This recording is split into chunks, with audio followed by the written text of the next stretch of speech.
Aujourd'hui, les villes, elles n'occupent que 3% de la masse continentale, et paradoxalement, elles produisent 70% des émissions de carbone.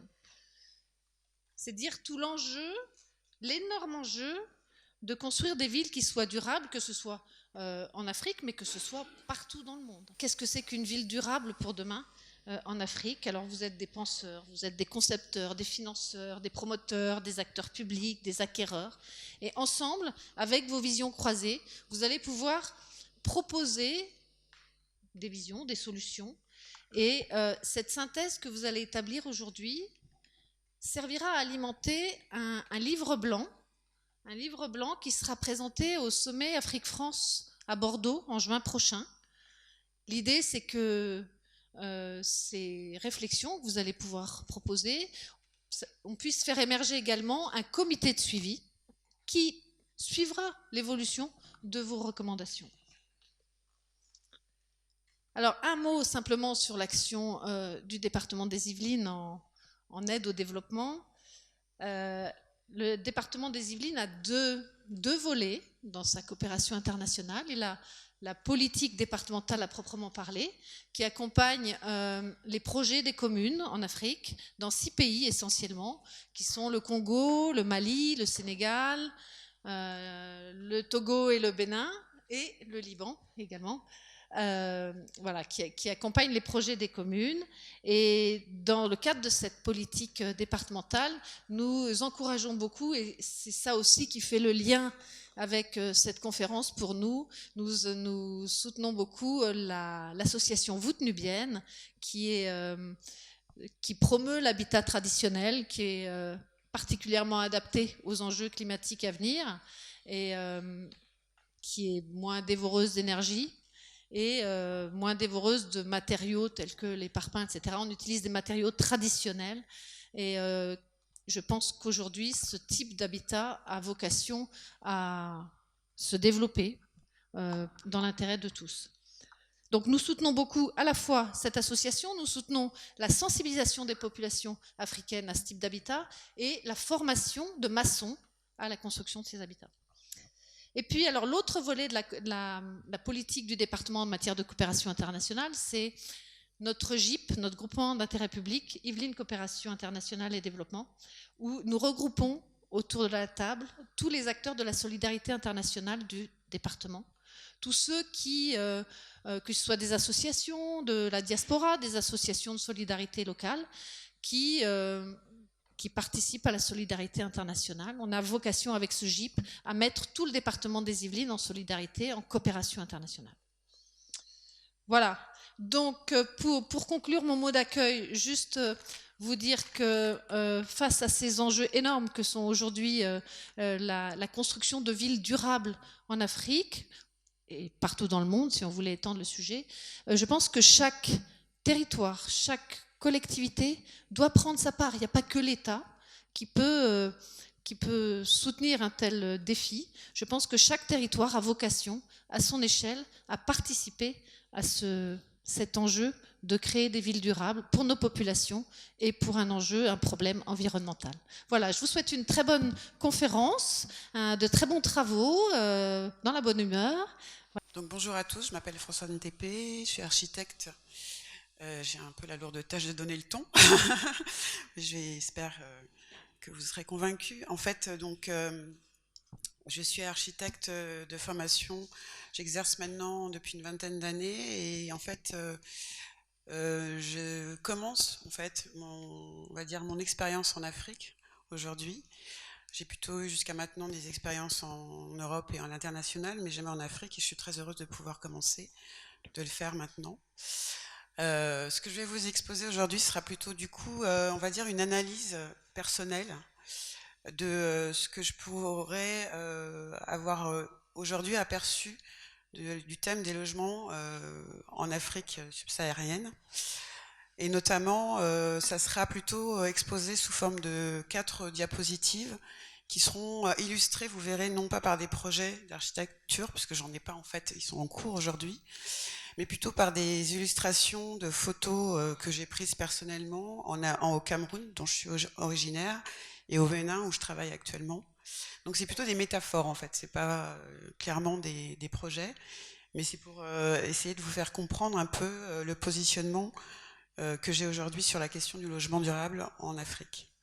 Donc je commence aujourd'hui par cette diapositive qui traite de la question de la culture. En fait, pour moi, comme j'ai marqué, l'Afrique, c'est donc un continent et non pas un pays. Donc elle est multiple et complexe. C'est-à-dire qu'on ne peut pas se dire que les schémas peuvent être répétés et répétitifs dans tous les pays d'Afrique, mais qu'à chaque fois, il faut répondre à des besoins contextuels. Et donc c'est important de comprendre ça parce que en fonction de la géographie où on se place en Afrique, évidemment les besoins sont pas les mêmes, les codes culturels sont pas les mêmes, et évidemment la façon d'aborder la construction et la typologie des logements sera pas la même. Et ça c'est vrai que c'est quelque chose sur lequel j'avais envie d'insister parce que moi, avec mon expérience européenne, j'ai vu que on le voit déjà que les schémas de typologie de logement ne sont pas les mêmes d'un pays à l'autre, et forcément, ça sera le cas, et c'est le cas en Afrique, et notamment en Afrique subsaharienne. Ensuite, donc, la question de l'habitat. Aujourd'hui, j'avais plutôt envie de parler, non pas d'habitat social, qui existe déjà dans plusieurs pays aujourd'hui en Afrique, mais plutôt d'un habitat dit abordable. Abordable dans le sens où l'idée c'est quand même de pouvoir travailler à terme pour des populations plutôt défavorisées.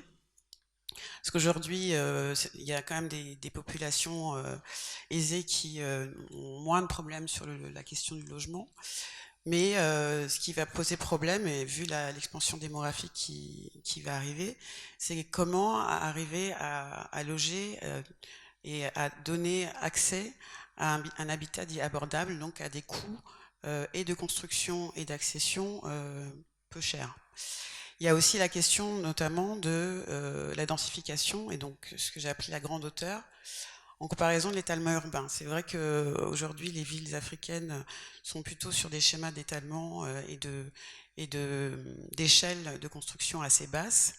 Et on peut se dire que une des solutions assez classiques, ce serait de pouvoir faire des constructions de grande hauteur pour loger d'une manière assez optimale les choses. Sauf qu'évidemment, c'est pas aussi simple et que les modèles de politique de logement peuvent pas être toutes basées sur ce type de réflexion. Justement, comme je le disais, parce que ce sont des choses qui sont au départ culturelles. C'est-à-dire que les gens, notamment en Afrique, on va dire, ont une image un peu différente de l'habitat collectif. Ils sont plutôt sur des schémas de construction individuels.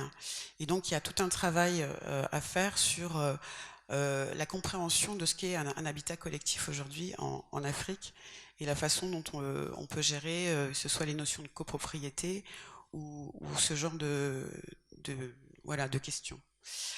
Donc, ensuite, je vais parler plus concrètement de la construction elle-même et de la matérialité.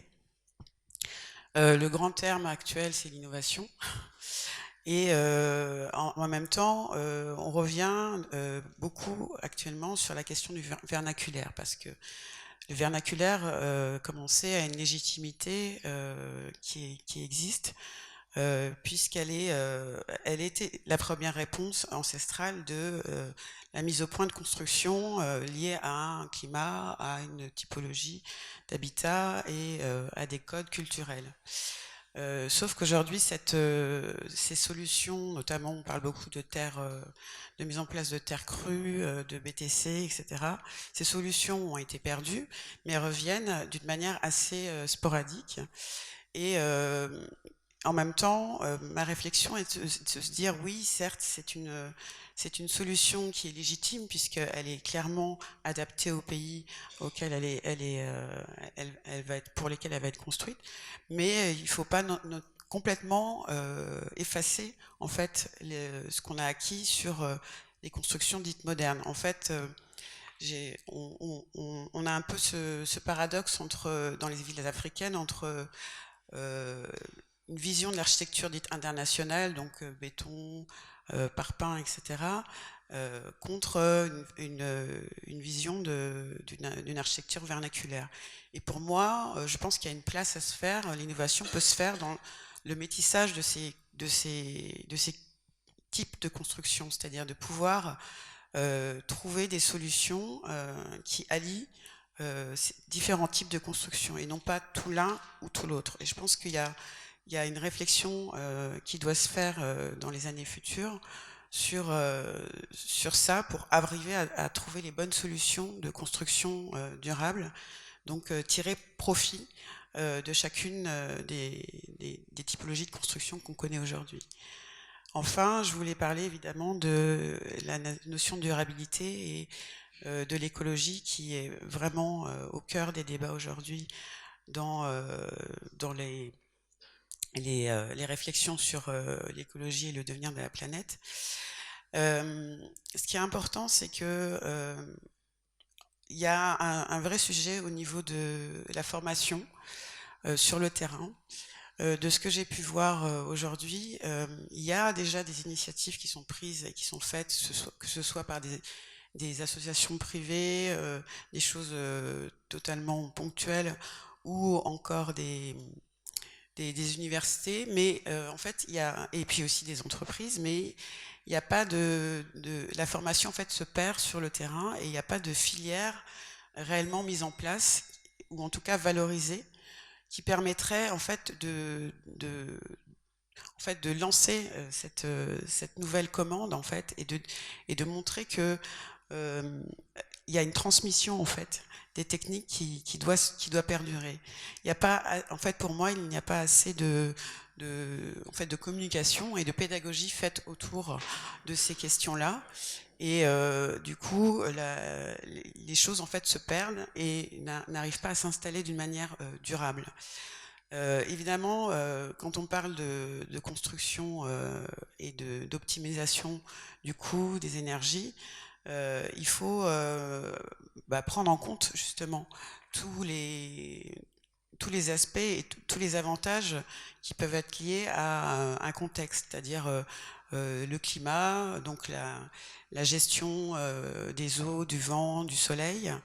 Il y a aussi la ressource humaine et la main-d'œuvre qui est très présente aussi et qui est à bas coût, donc qui peut être vraiment un levier pour la formation et la transmission. Et enfin, ce qui est important aussi, c'est, si on parle de durabilité, c'est la question de l'entretien. C'est-à-dire qu'on oublie souvent que oui, certes, on construit, mais on construit pour que les choses durent. Et dans les climats, certains climats, que ce soit les climats secs ou humides, la question de l'entretien est majeure parce que souvent la culture de l'entretien n'est pas réellement mise en place. Et donc les bâtiments, en fait, vieillissent trop vite ou en tout cas sont mal entretenus. Et pour moi, c'est aussi un point sur lequel il faudra travailler, mettre en place des schémas pour que on puisse faire perdurer toutes ces techniques qui pourront être mises en place plus tard. Voilà. Merci. Voilà, donc moi je suis Jean-Augustin Carvalho, architecte du Sénégal, et c'est avec plaisir que je vais partager avec vous cet après-midi quelques réflexions sur la problématique du logement, particulièrement au Sénégal, l'expérience du Sénégal, à l'invitation donc du réseau Habitat francophone. Voilà, donc nous savons que depuis 2005, les Nations Unies ont démontré que près d'1 milliard de personnes vivaient dans des bidonvilles actuellement à travers le monde, avec une projection de croissance d'ici 2020 à près de 1 milliard 400 000 personnes. Ceci représente presque un tiers de la population urbaine dans les pays en développement et environ 16% de la population mondiale. Bien sûr, ces données que je viens de présenter sont encore plus importantes en Afrique, où nous avons près de 40% du taux d'urbanisation Et d'ici 2050, on aura près de 1 milliard d'habitants dans les villes. Face à ces problèmes, à ces enjeux qui ont pour nom la transition urbaine, la transition écologique, notre continent doit maintenant faire quand même preuve d'une certaine anticipation, de planification, afin de répondre justement à cette question cruciale qui est quel logement pour les villes durables en Afrique. Et donc, comme je vous l'ai dit tout à l'heure, particulièrement pour le Sénégal, je vais donc essayer de m'appesantir sur la question des politiques de l'habitat social, la contribution à l'émergence d'un modèle de logement inclusif et durable, adapté aux conditions climatiques. Bien. Donc, depuis que le Sénégal a été donc a été inscrit dans l'initiative des pays pauvres très endettés, le PPTE, depuis 2020, le Sénégal a quand même mis en œuvre un certain nombre de mécanismes à travers sa stratégie globale de réduction de la pauvreté et des programmes intégrés sur la base d'une démarche de plus en plus inclusive visant à assurer les conditions d'une croissance soutenue et durable. Un des pans essentiels de ces programmes concerne le logement en raison de la situation qui peut se présenter comme suit. En près de 50 ans, nous avons un taux d'urbanisation du Sénégal qui a pratiquement doublé. En 1960, il était de 23% et ensuite, présentement en 2018, il est passé à 46%. Parallèlement à cela, nous avons près de 40% de la population qui vit dans des bidonvilles. C'est quand même assez important comme taux. Donc, la production des logements sociaux, qui est caractéristique de l'habitat du grand nombre, donc, devient une réelle préoccupation en Afrique subsaharienne et principalement, particulièrement également au Sénégal, où de nombreux programmes, depuis un certain temps, ont été mis en place et encouragés par les autorités, donc depuis les indépendances. Parmi ces différents programmes, nous pouvons en citer quelques-uns, notamment il y a le programme de la SICAP, la Société immobilière du Cap-Vert. C'est une société immobilière d'État qui a été créée depuis les années 1950 et qui, jusqu'à nos jours, a eu à réaliser près de 13 000 logements sociaux. Je ne vais pas dire à travers le Sénégal, parce qu'elle était essentiellement consacrée à la région du Cap-Vert, la région de Dakar. Donc, c'est un nombre assez important, mais depuis 2000, entre 2000 et 2010, il y a eu un taux de réalisation qui a quand même réellement baissé pour à peu près atteindre environ 75 logements par an, ce qui est très faible si on veut répondre à la demande en logement. Donc la SICAP, comme je l'ai dit, elle s'est plutôt concentrée dans la région de Dakar. Maintenant, il y a d'autres sociétés, notamment la Société nationale d'habitat à loyer modéré, qu'on appelle la SNHLM, qui, elle, est intervenue sur l'ensemble du territoire sénégalais avec une réalisation d'environ 10 000 logements depuis sa création. Bien sûr, elle a été créée une dizaine, voire une quinzaine d'années après la SICAP. À côté de ceci, nous avons les différents promoteurs privés, des promoteurs privés qui ont commencé à voir le jour à partir des années 80-90, de même que les coopératives d'habitat pour répondre justement à ce besoin de logement. Avec toutes ces structures donc qui œuvrent autour de l'habitat, nous avons quand même ce constat qui est devant nous pour un Sénégal qui aujourd'hui produit à peine 5 000 logements par an. C'est quand même assez faible. C'est quand même assez faible si on veut répondre à la demande en logement. force est quand même de noter que depuis quelques années, donc quelques programmes ont été initiés par les autorités, donc pour rehausser justement ces données que nous avons. C'est ainsi que la Banque de l'Habitat du Sénégal a été créée il y a quelques années, en 1980, pour justement stimuler la construction, le logement, et les modes de financement. Et ensuite, depuis l'année dernière, 2019, l'État s'est quand même lancé sur un programme assez ambitieux de construction de 100 000 logements en 5 ans.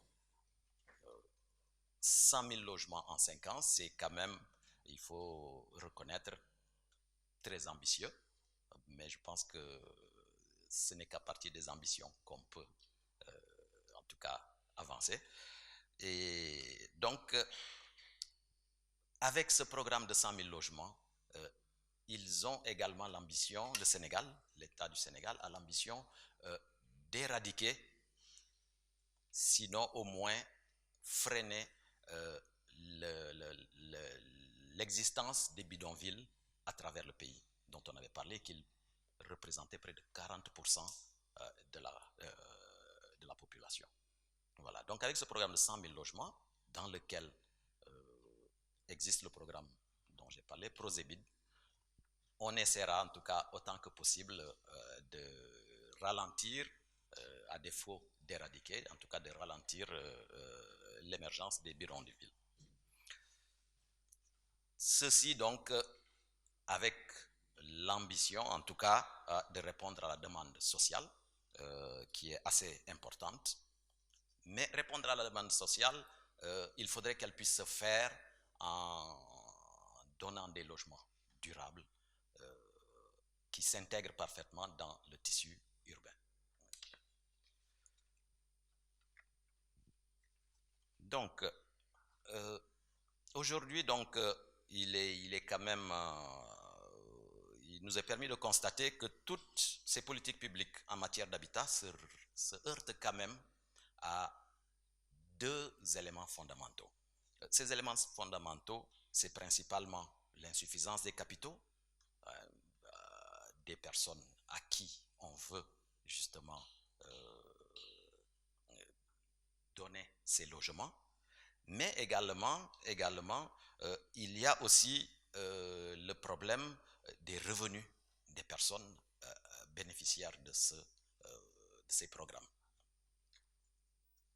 Comment répondre à ces deux problèmes? Nous allons essayer d'y réfléchir ensemble, mais ce ne sont pas les deux seuls problèmes. Il faut également noter qu'il y a un problème du foncier, parce que acquérir un logement, il faut bien l'implanter quelque part. Donc, nous avons ce problème du foncier qui se pose. L'occupation de manière rationnelle des espaces où ils vont s'implanter. Et enfin, l'utilisation des matériaux qui vont faire l'objet de la construction de ces constructions.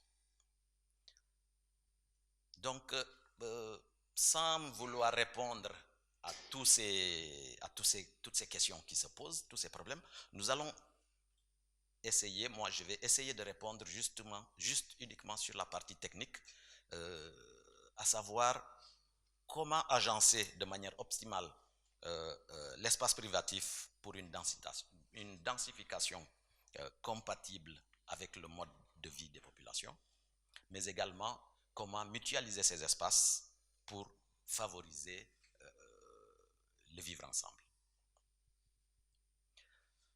Donc, c'est là où notre capacité à faire preuve de résilience est interpellée pour répondre donc à ces questions qui sont posées.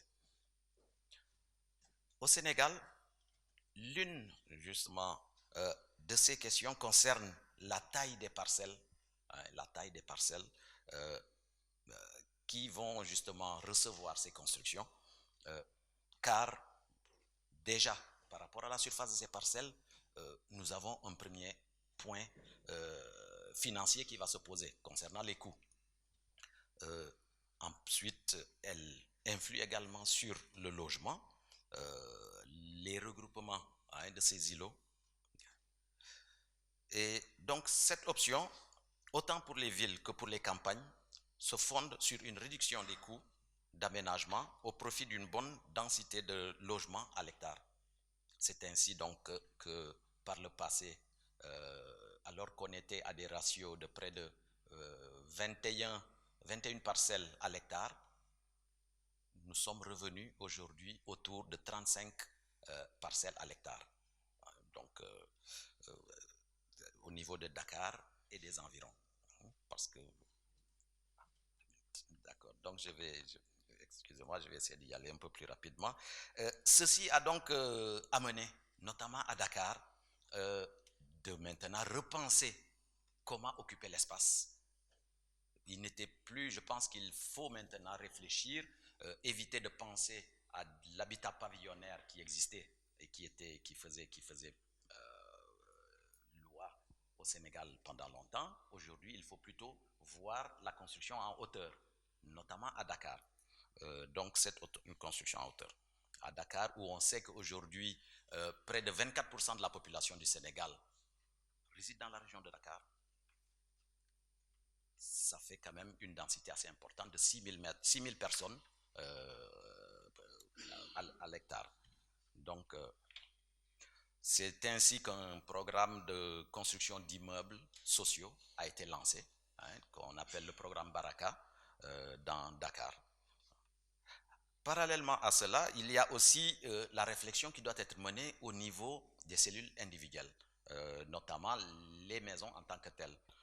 Revoir un peu les surfaces, parce qu'en fait, pour être efficient sur le budget, il faut aussi revoir les surfaces, tout en quand même respectant la dignité et l'équité des personnes qui sont attributaires.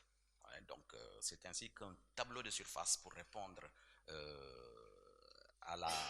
aux normes des logements sociaux a été défini par l'administration sénégalaise. Et enfin, il y a aussi un peu ce que l'on va appeler l'écosystème de la construction, où il faut réfléchir un peu, avoir une nouvelle réflexion sur tous les intervenants qui vont y entrer. 100 000 logements, juste quelques données rapides, 100 000 logements, c'est au moins 6 000 mètres carrés de carreaux à poser. C'est près de 6 millions de mètres carrés de carreaux à poser, c'est 6 millions de menuiseries également à fabriquer. Il faut donc, je pense, favoriser la formation localement pour permettre aux différents, à la population en tout cas de pouvoir réaliser sur place, et ça aura forcément une incidence sur les coûts. Voilà, donc j'ai malheureusement épuisé mon temps. Et bonjour monsieur, moi c'est monsieur, dame et toutes les personnalités présentes. Et ça fait un grand honneur d'être devant vous ici et de présenter ma vision de l'habitat, de l'architecture en Afrique. Et je vais m'excuser depuis le début parce que je pensais que j'avais beaucoup plus de temps. Donc, je suis soniqué, j'ai fait un peu une présentation à la soniqué. Les soniqués aussi vont m'excuser. Donc, je vais essayer d'aller très très vite avec les diapos et parler moins. Mais je vous donne déjà la conclusion. Moi, ma démarche, c'est de trouver un vocabulaire pour l'architecture africaine ou pour l'habitat africain. Donc, c'est un peu toutes mes démarches. J'ai fait beaucoup de recherches sur ça. Donc, je vais essayer de partager avec vous. Donc, si le temps vient, vous allez m'arrêter au moment opportun. Et donc, moi, je vis au Japon depuis 29 ans et en Asie depuis 35 ans. Donc, je suis basé là-bas. Mais chaque année, je vais au Mali 2 ou 3 fois pour faire des recherches, essayer d'être assez présent. Donc, je suis membre de l'Ordre des architectes du Mali. Donc, j'essaie quand même d'intervenir à ma manière. Et aussi, chaque année, je vais avec des étudiants pour essayer de faire des recherches sur la forme de l'habitat au Mali. Donc, je vais très rapidement. Il y a des cas qui ont été déjà posés que je ne vais pas reprendre ici. Je vous donne à peu près ma vision de ce que j'ai fait sur Bamako, surtout, et surtout comment situer les villes africaines dans le contexte global. Parce qu'on vient de dire que les villes africaines vont avoir beaucoup de population. Donc, comment essayer de répondre à ces données? Bon, il y a aussi un autre problème entre rural et puis urbain. Donc, on a essayé aussi de parler ça. D'autres en ont parlé, donc je vais essayer aussi d'écourter ça. Et en parlant surtout du Mali, ça c'est vraiment un cas particulier. La population ne cesse d'augmenter. Au Mali, on a un ratio de 6,3 enfants par femme en moyenne au Mali. Donc, ce qui fait que les familles ne cessent de s'augmenter. Donc, quand tu vois ça, toutes les politiques qui sont sur place n'arrivent pas à attraper le nombre, la croissance de la population qu'on a. Donc, comment essayer de faire? Ça, c'est. Moi, j'ai essayé. Je m'excuse, hein, il y a des slides qui seront en japonais, en chinois. Laissez tomber. Donc, j'ai essayé de voir à Bamako quels sont les problèmes, qu'est-ce qu'on peut faire à Bamako, qu'est-ce qui est possible à faire à Bamako, qu'est-ce qui n'est pas possible. Comme vous voyez, on n'a pas vraiment, on n'a pas d'ordre, c'est pas seulement ça, mais tout ce que le pays met sur place, la population va à l'encontre de ça ou bien on va au-delà de ça. Donc, c'est ça un peu le problème. Et après aussi, on n'arrive pas à essayer de décentraliser le mouvement des personnes. Donc, c'est les mêmes mouvements. Donc, la journée, on est au centre après. Donc, à Bamako, on a beau construire peut-être 5 ponts, on va avoir les mêmes heures d'embouteillage. Donc, c'est toujours, on a le même problème. Donc, moi, j'ai essayé de voir un peu quels sont les mouvements des populations qui viennent de la zone rurale et qui s'installent à Bamako et comment l'habitat spontané est créé dans ce système-là. Donc, j'ai essayé de mener quelques recherches, mais je le disais avec vous. Et comme vous voyez, ça c'est Bamako en 1930 n'était que cette petite surface. Et ça c'est en 1984. Je suis sûr aujourd'hui, c'est peut-être certainement 1,5 fois plus large que ce que je suis en train de vous présenter. Et donc, moi, j'ai essayé de voir un peu, pas seulement au point de vue architecture, mais j'ai essayé de créer un peu un système que j'appelle architecture, anthropologie ou quelque chose comme ça. Essayer d'aller chez les gens, de demander exactement quelle sorte d'habitat ils veulent, quelle sorte d'habitat est vraiment nécessaire pour Bamako. Pour cela, j'ai essayé d'abord de faire une analyse sur ce qu'on a comme espace, essayer de faire une classification des différents types d'habitats qu'on peut trouver à Bamako. Et ça, il y a certains sociologues certainement qui vont me contredire, mais moi j'ai essayé par exemple de prendre ce qu'on appelle chez nous le Goa, qu'on appelle aussi souvent famille et tout, comme élément de base de mon analyse. Donc pour voir comment les maisons, les familles se sont multipliées dans les maisons. Donc s'il y a beaucoup plus de Goa, ça veut dire que c'est un appartement multifamilial. Donc on définit l'appartement pas par ce qu'on a, mais ce qu'on a comme Goa. Donc, j'ai été dans plus de 200 maisons à Bamako, demander l'évolution des maisons et à quel point l'habitat est devenu multifamilial. Ça veut dire que la fonction de l'habitat même change, la fonction de la cour change et comment il faut s'y adapter. Donc, si vous voyez un peu comment l'évolution des maisons sont, au Mali, surtout dans les cours traditionnelles, on ne construit pas d'un seul coup. On construit petit à petit selon l'évolution de la maison, comme vous voyez ici. On est au début, on a une première femme, on a une deuxième femme, on a des enfants. Et à un certain moment, après, la famille se disloque. Donc, comment essayer de faire des habitats qui peuvent répondre à ces demandes-là? Par exemple, ça, c'est des types d'habitats qui ne sont jamais pris en compte. Si on fait l'architecture moderne, on ne peut pas imaginer que 72 personnes, 11 familles peuvent vivre dans une cour. Mais c'est possible au Mali. Donc, ça veut dire qu'eux, ils ont une solution sur l'architecture que nous, on n'a pas. Que nous, on va à l'école étudier, mais on n'est pas encore arrivé à leur niveau. C'est comme ça que moi, j'ai essayé de reverser le problème. Donc, comment essayer de comprendre comment ces gens vivent dans la cour, les activités de la cour. Donc, j'ai essayé de mener des enquêtes en me disant que tous les ustensiles qu'on pose forment un espace. Ça, c'est une cuisine. On n'a pas besoin de construire de murs. Donc, combien de cuisines on construit par jour dans une cour et combien de salons on fait par jour. Donc, ça veut dire que la cour malienne a beaucoup plus de potentialité que nous, on en pense. Donc, j'ai essayé de faire des observations tous les jours, de voir comment les gens ils font leur mouvement dans la cour, combien d'espace ils créent. Et Bon, ça n'a pas été facile. Donc, j'ai été de pointer ça et de calculer tout ça à l'ordinateur, de voir un peu, de faire un programming, de voir comment les gens, ils occupent les espaces. Donc, quand on voit, par exemple, les espaces utilisés dans la journée, on voit que c'est bien possible. Ces gens-là, ils arrivent à vivre avec 72 personnes dans une cour. Donc, maintenant, comment essayer d'optimiser ça dans un design? Donc, j'ai essayé de passer par des designs, essayer de voir exactement comment répondre à ces... Quelles sont, par exemple, les activités qu'ils partagent, qu'ils veulent ou qu'ils ne partagent pas. Donc, quelle sorte d'habitat, forme d'habitat on peut avoir pour ça. Donc, je saute un peu là-dessus, mais j'ai essayé de faire des trucs comme ça. Et en même temps, les logements sociaux sont venus. Et à Bamako, vraiment, on a quand même de grands programmes de logements sociaux. Mais moi, j'ai vu qu'il y a beaucoup de maisons qui sont reprises, refaites. Donc, il y a un problème certainement dans l'optimisation de l'espace. Donc, j'ai essayé de voir, comme lui, il vient de dire, comment on peut avoir des modules d'espace qui peuvent être dans un petit terrain et plus efficaces et en même temps maintenir la cour. Donc, ça, c'était un peu modular coordination que j'ai essayé de faire, d'avoir autant d'habitats superposés, mais avec les mêmes demandes. Ils ont les mêmes cours. Chacun peut profiter de la cour, chacun a son salon. Donc, essayez de voir un peu le peu d'espace qu'on leur donne, comment on peut loger, par exemple, 3 familles en répondant à leurs besoins d'espace. Donc, ça, c'est un peu des études que j'ai essayé de mener. Et en même temps, en faisant ça, l'architecture africaine m'a appris beaucoup de choses sur l'architecture dont vraiment je n'ai pas appris dans le système moderne. Donc, ici, là, je vais essayer d'aller rapidement. Mais ce qu'on vient de dire, par exemple, moi j'ai essayé de faire des tests de ce que je fais comme design à Bamako, essayer de faire par exemple, monter à l'étage l'espace public pour ne pas vraiment briser un peu le système de logement des gens. Donc c'est essayer de faire des trucs, ça c'est intéressant. Il y a quelqu'un qui m'a demandé de faire un immeuble commercial dans l'ACI à Bamako. Mais j'ai dit l'immeuble commercial, on va avoir par exemple comme mot le marché du Mali.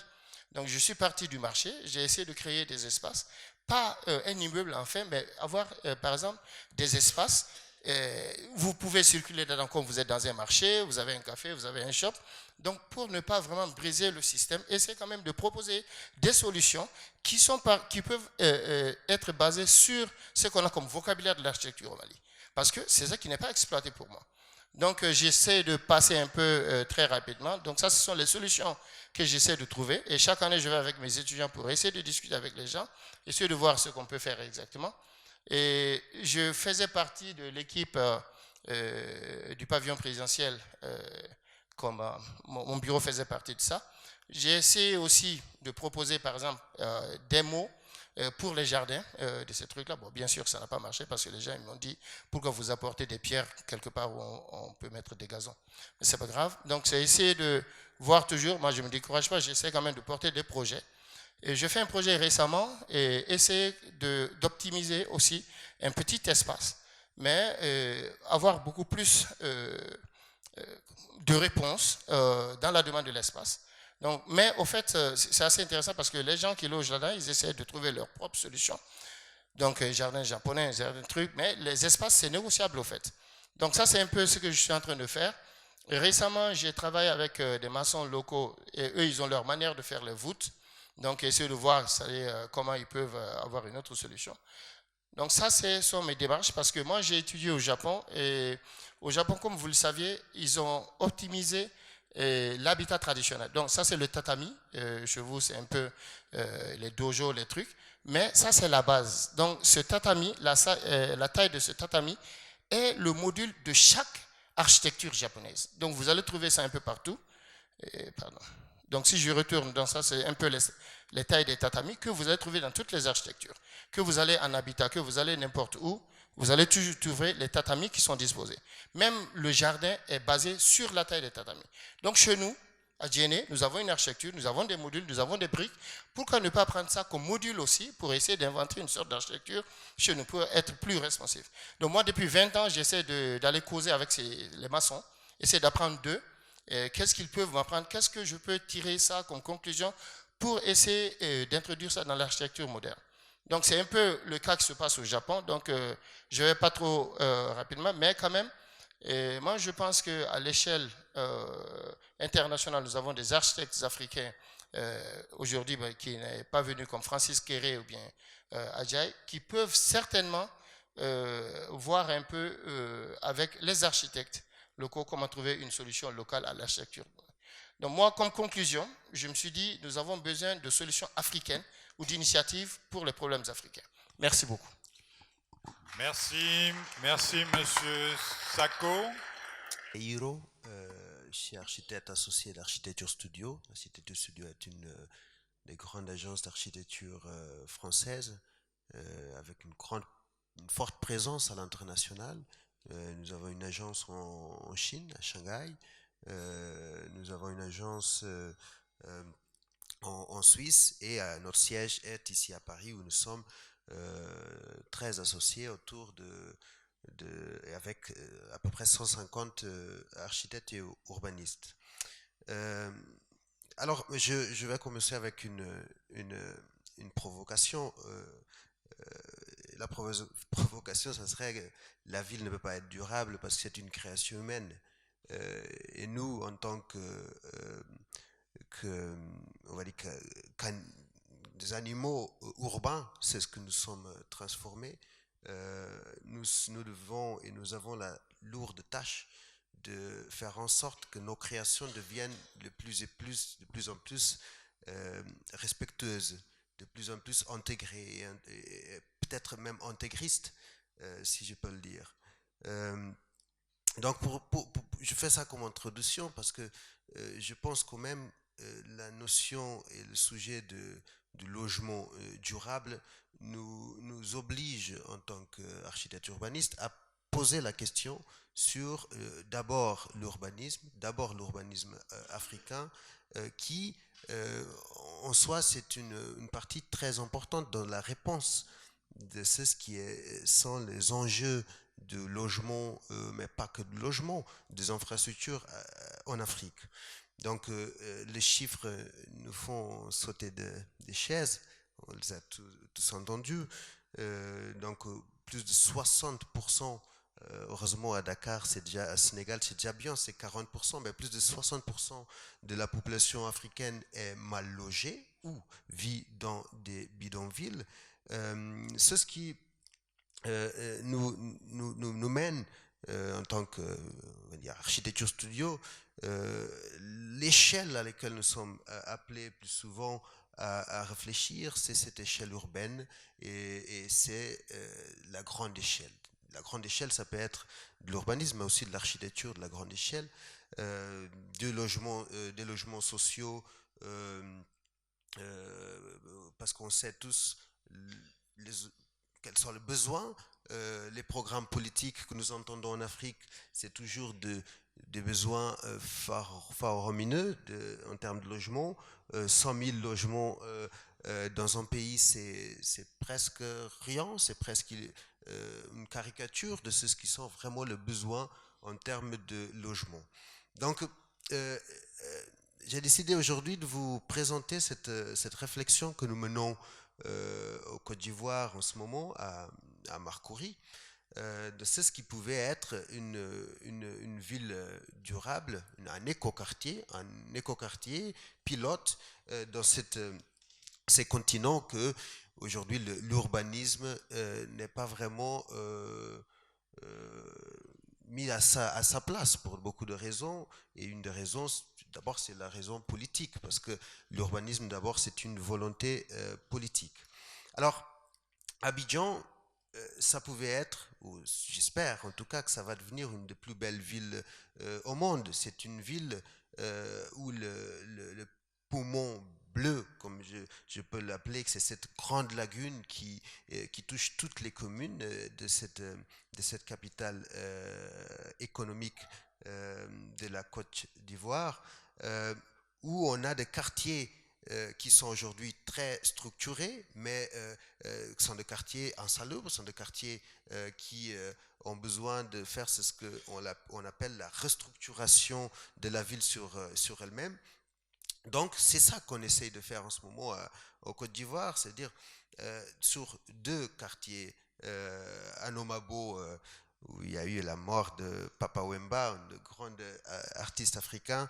Je dis ça parce que c'est des quartiers très pauvres où il y a une vie urbaine et une vie africaine qui mérite qu'on soit très attentif à regarder, comme disait mon confrère, comment on peut observer dans la façon de vivre dans le logement, ou comment on peut observer quel sera notre regard du point de vue urbain.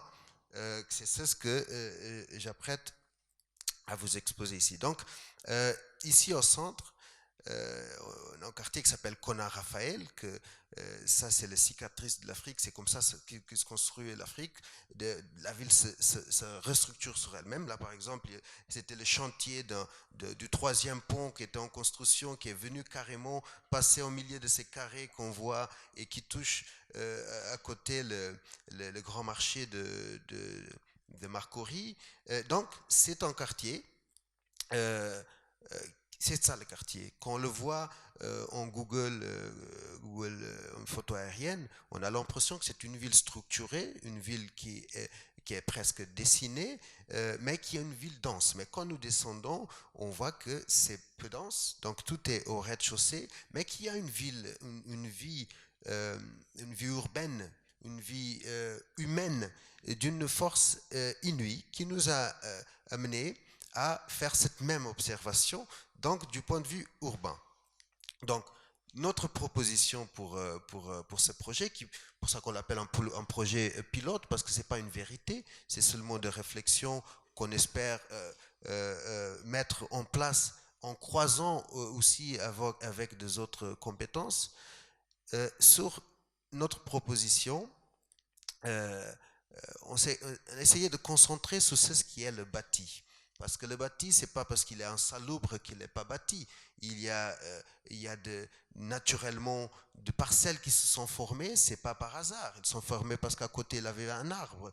Il a aujourd'hui des places publiques, des espaces urbains que nous essayons de mettre en exergue. Par exemple, les voies qui pouvaient être les voies structurantes de ces nouveaux quartiers est fruit des endroits les plus passants. Donc c'est pas nous en tant qu'urbanistes qui dessinons, mais c'est l'histoire, le passé qu'il a fait.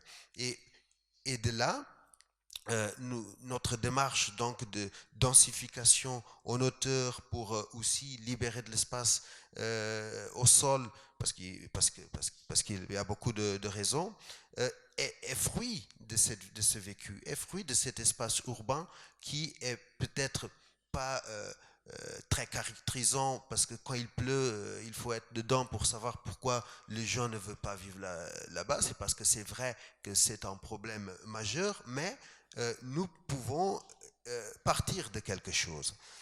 Et voilà, et de cette quelque chose, en partant de l'espace urbain, de comment l'espace urbain va être approprié, on pourrait faire quelque chose. Donc ça c'est l'autre quartier, je vous montre en passage, parce que ça c'est le village de Nomabo, c'est le peuple, les Hébriers qui ont été expulsés d'abord du plateau, après de Trècheville, et qui ont été envoyés ici dans les années 60. Et dans les années 60, il y a ce plan de masse qui a été dessiné pour implanter et pour offrir à ces peuples des parcelles individuelles pour qu'ils puissent bâtir leur maison. Donc nous, dans notre démarche, encore une fois, d'observation, en rouge ici, c'est ce qu'on voit, c'est ce qui a été ajouté sur les parcelles et sur ces plans qui étaient dessinés, artificiellement dessinés, et on a mené plutôt un travail de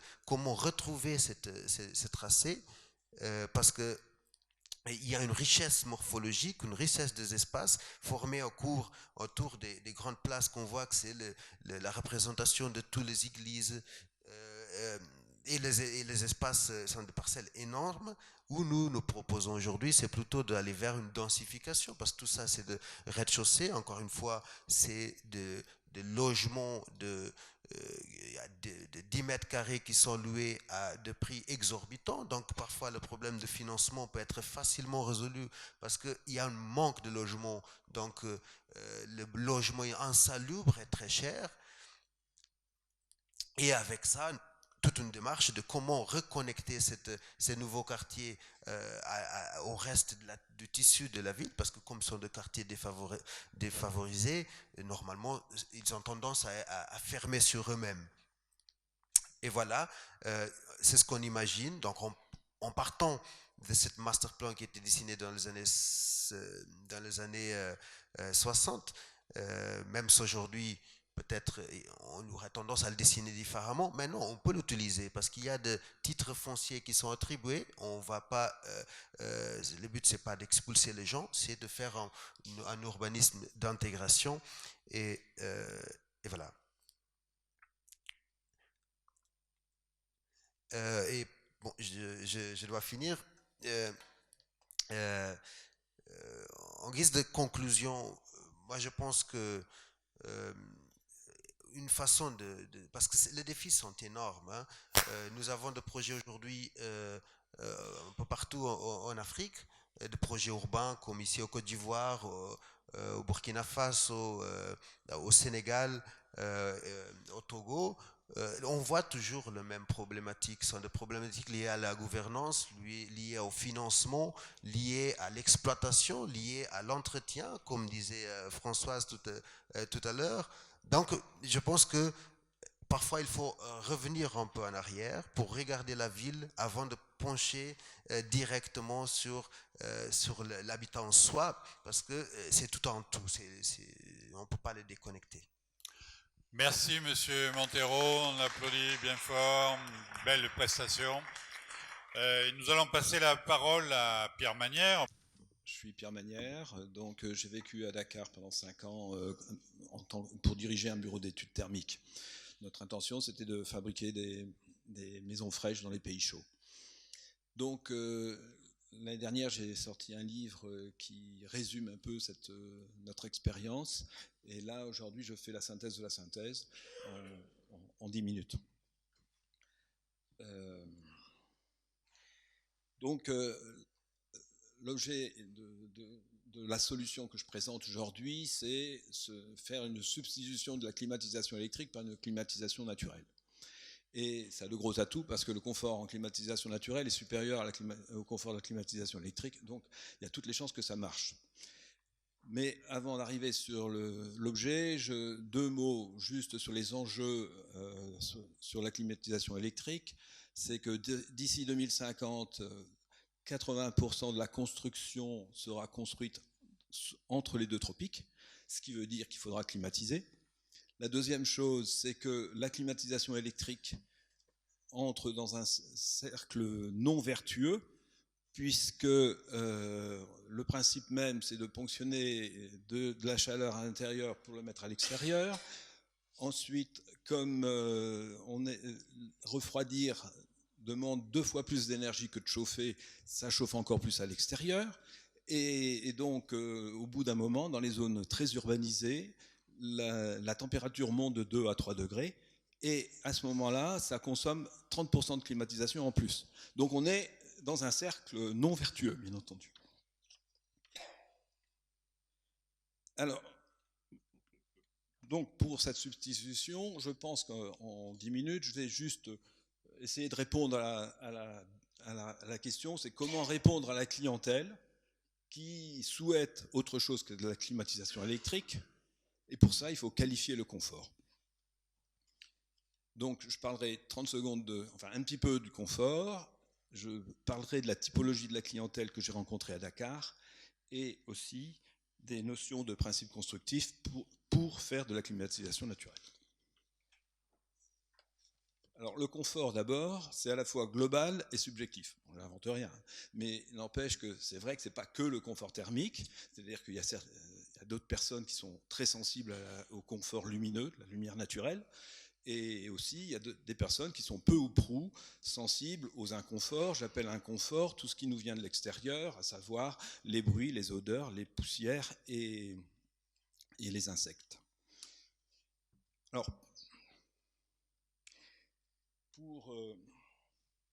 pour aborder la notion de confort, je vous propose de regarder le confort entre deux techniques constructives complètement différentes. d'une part entre une construction classique et une construction en voûte nubienne. Donc on a fait en 2015 des mesures dans deux maisons différentes qui ont des séjours similaires de 35 mètres carrés, avec une cuisine attenante, orientée vers l'ouest, et dans le même village. Dans l'une, bien sûr, dans la construction classique, il fait chaud, aussi chaud qu'à l'extérieur, et dans l'autre, bien sûr, il ne veut pas de climatisation électrique, dans celle-là, je ne l'ai pas mis. Et dans la voûte nubienne, il y fait clairement frais, vraiment très frais, comme s'il y avait une climatisation. Alors, qu'est-ce qui se passe? Ce n'est pas la différence de température de l'air qui fait la différence. On voit, vous voyez, il n'y a que 3 degrés d'écart entre la température de l'air à l'intérieur et de la température de l'air à l'extérieur. Ce n'est pas ça qui fait seulement la différence. Il y a aussi la fraîcheur des parois. Et la fraîcheur des parois est essentielle parce qu'en fait, on ressent la moyenne entre la température de l'air et la température des parois, ce qu'on appelle la température opérationnelle. Mais il n'y a pas que ça non plus. Il y a aussi le fait que dans les maisons constructives, dans les maisons de type classique, c'est isolé et la chaleur reste à l'intérieur, alors que dans les maisons en voûte nubienne, il y a une circulation d'air permanente transverse. Et on gagne encore 2 degrés. Donc, en fait, en bilan, dans la voûte nubienne, il y a 7 degrés d'écart en température de ressenti. Donc, globalement, on a fait une formule simplifiée. On dit la température ressentie, c'est la moyenne de la température des parois et de la température de l'air, moins la vitesse de l'air. Donc, globalement, les études ont montré que la vitesse de l'air baisse de 1 degré à chaque mètre par seconde supplémentaire. C'est-à-dire qu'entre 1 mètre seconde à 4 mètres secondes, on peut baisser de 4 degrés. On ne peut pas aller au-delà parce qu'après, il y a de l'inconfort, bien sûr. Alors, bien sûr, la voûte nubienne, c'est une solution. Je sais que les gens qui aiment la voûte nubienne disent que c'est la solution, mais en fait, tout le monde n'a pas envie de vivre dans la voûte nubienne. Ceci étant dit, mon amie qui m'a permis de faire les mesures, elle ne changerait pas de maison du tout, hein, et pourtant, elle gagne bien sa vie. Donc, elle aime bien vivre là-dedans. Hein, donc, il y a un confort, certes. Alors, à l'opposé de la voûte nubienne, du confort de la voûte nubienne que j'appelle roots, donc, une petite description. Donc il y a le confort thermique, comme on a vu, c'est de l'air frais avec des parois fraîches. Le confort visuel, si on veut vivre à l'intérieur d'une voûte nubienne, si on veut lire, il faut forcément mettre de l'éclairage. Ensuite, il y a aussi quelques inconforts, parce que on a tout ce qui arrive de l'extérieur passe à l'intérieur de la maison. Alors quand c'est dans la campagne, c'est pas très grave, mais si c'est un peu urbanisé, on peut avoir les bruits du voisin, enfin, etc. Donc à l'opposé, il y a le standard, ce que j'ai mis, le confort standard international, celui qu'on trouve aussi bien à New York, à Dakar ou à Copenhague, hein, donc avec une climatisation électrique, mais aussi avec une belle baie vitrée qui fait qu'on est vraiment, il y a une bonne lumière naturelle, très agréable. Et là, bien entendu, il n'y a aucun inconfort, on est isolé de l'extérieur, tout est impeccable. Bien entendu, ça consomme un peu d'énergie, bien entendu. Très proche de ce confort standard international, j'ai découvert parmi les audits énergétiques qu'on a fait à Dakar qu'il y a une grosse majorité de logements, de bâtiments, où à l'intérieur, il y fait sombre. C'est-à-dire que j'ai appelé ça le confort régulier au Sénégal, parce que je ne sais pas trop comment le dire. En fait, les gens ont peur de l'effet de serre, et donc on masque en permanence les fenêtres, ce qui fait que l'éclairage électrique est en permanence allumé, même dans l'après-midi. Donc c'est ce que je disais tout à l'heure, c'est culturel, c'est-à-dire qu'il y a des gens qui aiment ça et d'autres qui n'aiment pas. Et de toute façon, un client, il faut qu'il réponde au client. Enfin, un architecte, il faut qu'il réponde au client. Alors, il faut quand même qu'il sache, il peut pas faire autrement. Et alors, moi, donc, la solution que je préconise, c'est que je pense où il y a beaucoup de clientèle qui aiment d'être proche de la nature, même en étant chez eux, et qui cherchent un confort, j'appelle authentique naturel, c'est-à-dire en cochant toutes les bonnes cases, où à la fois on est dans de l'air frais et avec des parois fraîches, en ayant de la lumière naturelle, mais aussi sans inconfort. Alors pour ce faire, quelques notions de technique constructive.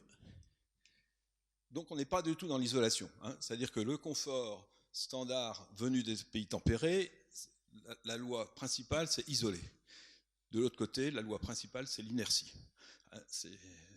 On a compris ça, déjà on a bien avancé. Alors, c'est quand même pas pratique comme ça. Je vais essayer de le... Merci. Excusez-moi.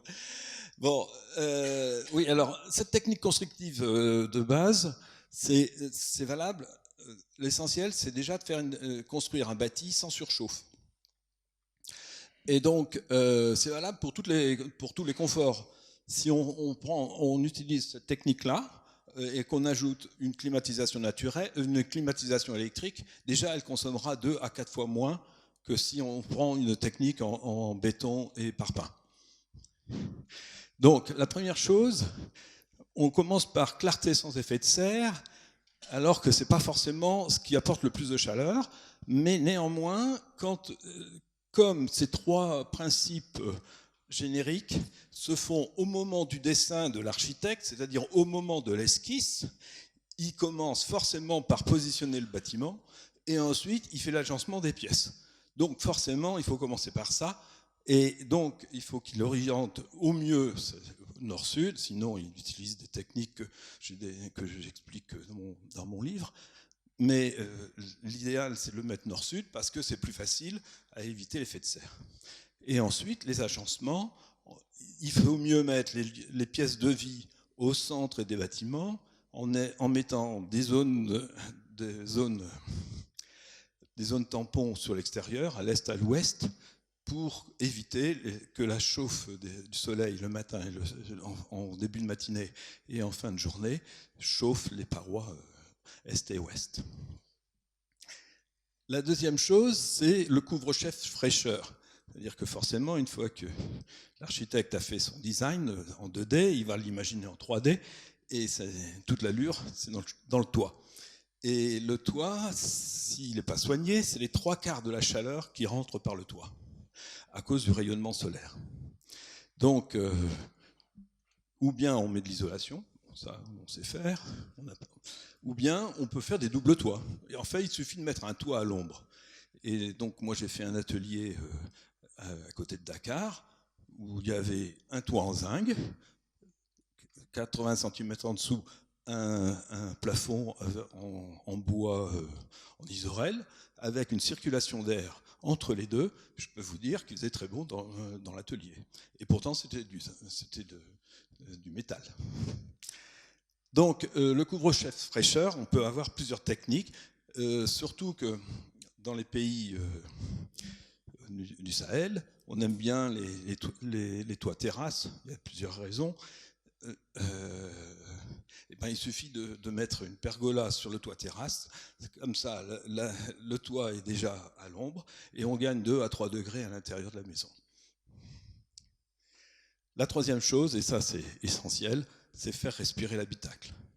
Alors, sûrement pour économiser la climatisation, les gens pensent qu'il ne faut pas mettre de VMC, ou bien c'est parce qu'ils n'ont pas assez d'argent pour en mettre, mais déjà de la VMC, il n'y en a pas souvent.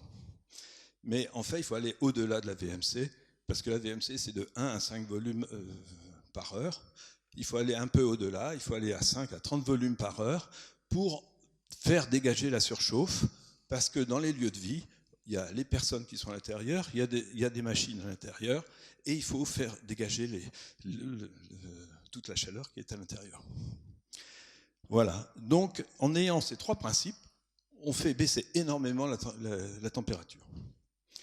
Alors, pour faire le confort authentique naturel, on a différents types de dispositifs. Alors, l'idéal, alors j'ai mis en jaune les choses centrales, c'est-à-dire d'abord l'inertie. L'inertie qu'on a vu un peu sur la maison en voûte nubienne à l'intérêt. La nature des revêtements extérieurs, qui fait gagner 2 à 3 degrés à l'extérieur. On peut mettre des bardages aérés, ou bien on peut mettre aussi des couleurs à l'externe, des couleurs blanches qui font baisser la température.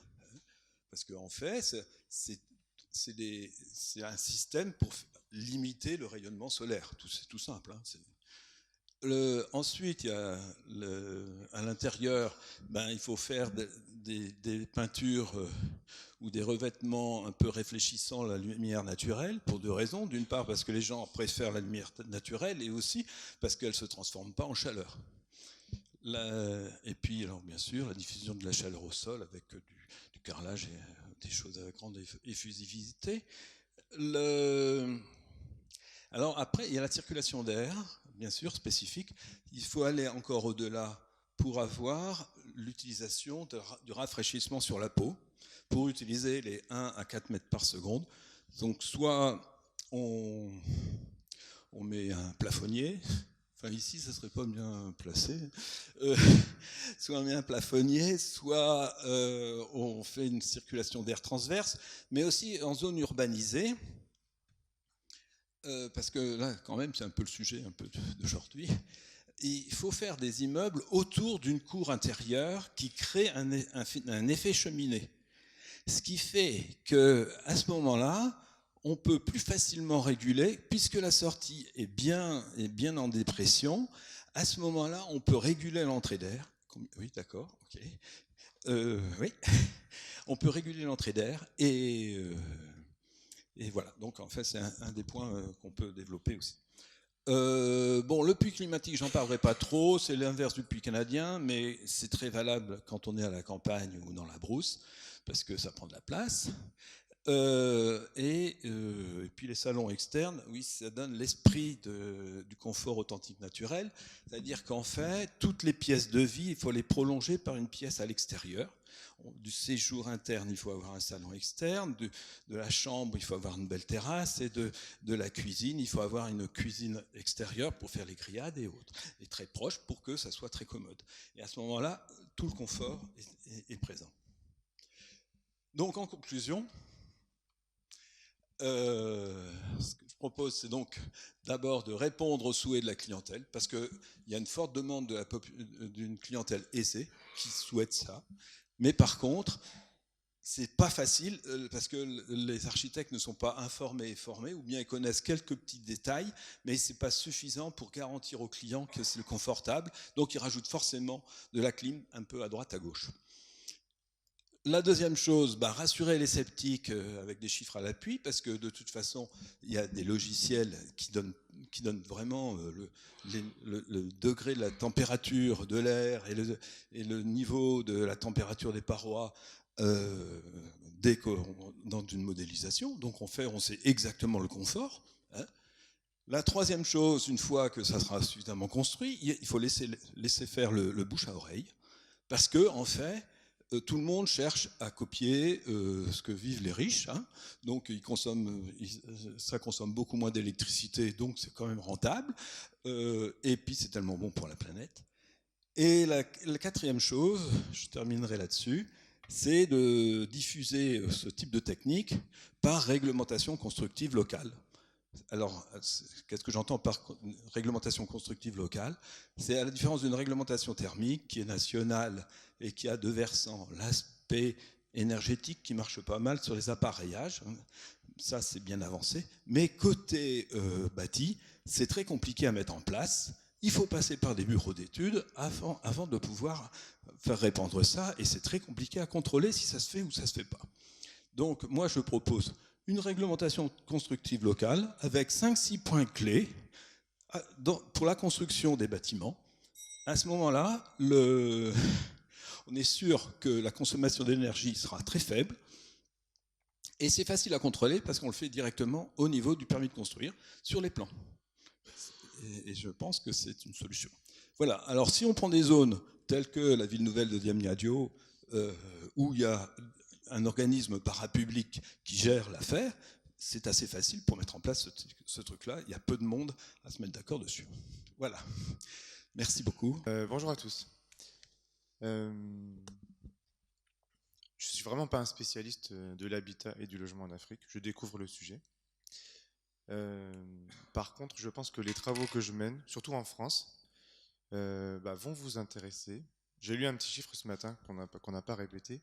C'est la production de logements et d'habitat en Afrique. Formel, c'est 10%. Informel, 90%. Et moi, tous mes travaux sont concentrés sur, allez, on va dire, la réconciliation du formel et de l'informel.